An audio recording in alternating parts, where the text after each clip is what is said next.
The most important study that's been done on nutrition ever is the China study by Dr. Campbell and his researchers.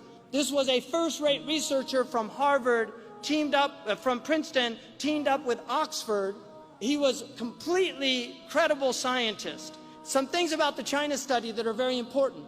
The first thing is that the results were so radical that the food pyramid was changed to be more scientific. But because meat and dairy were completely minimized in the diet, the meat and dairy industry in the United States lobbied so hard that they actually changed the pyramid, which means science is no longer serving humanity, it's serving corporate interests.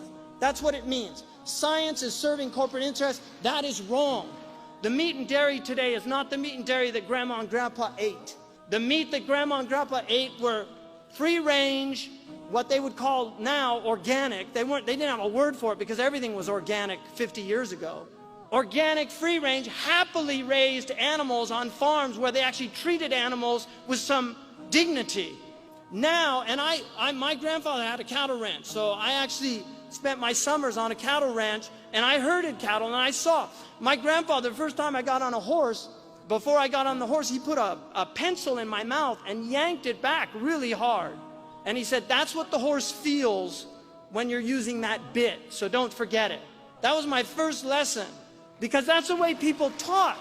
They had respect for their animals. In the book of Zuhd, one of the Sahaba used to go out and put breadcrumbs on the anthill that was near his house, and one of the tabi'een asked him what he was doing. He said, I don't want them testifying against me on Yawm al-Qiyamah that I didn't fulfill the rights of the neighbor. I mean, this is an anthill. What kind of psychology did these people have? It's a different world they were living in. Sayyidina Umar, during his Khalifa, prohibited eating meat every day. This is a fact.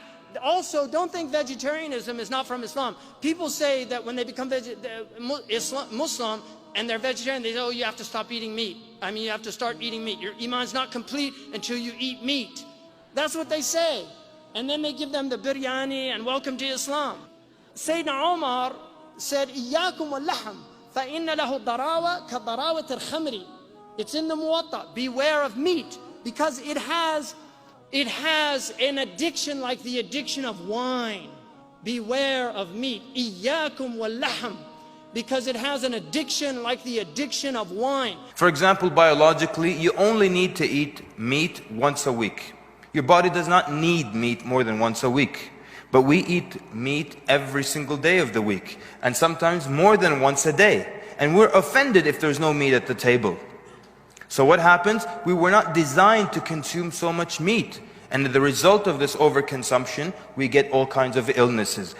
Gout, for example. You get gout when you overdo, when you eat too much meat, or too much seafood, or you consume drinks that have been sweetened with fructose. All these are things that could lead to people having gout. So we were not designed to consume that much. We have Muslims now eating meat 3 times a day, and then they're wondering why they have gout, why they have all these diseases. Seriously, start cutting that out. The other thing, I read a book last year called The Caveman's Diet. And in that book, he was arguing, he's not a Muslim. He said everybody should fast at least a month out of the year where they diminish their, this is what he said in his book. He's from LA. Everybody should fast a month out of the year and fast a couple of days in the month. Because he said our bodies are designed to be food deprived.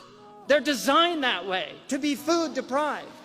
Imam Sahar al-Tusturi, one of the conditions when he took on students, one of the conditions he stipulated was they only ate meat once a week. In Maliki fiqh, a rich woman is entitled to meat twice a week. Muslims were semi-vegetarians. The Prophet ﷺ was a semi-vegetarian. He did not eat a lot of meat. This is a fact. You can read it in the seerah. 2 months they would see no smoke came out of his chimney. And they would say, what were you eating? They said, al-aswadain. It's in the Sahih collection. Al-aswadain, water and dates. Dates are one of the most beneficial foods in the world. So this is absolutely imperative that you change your diets.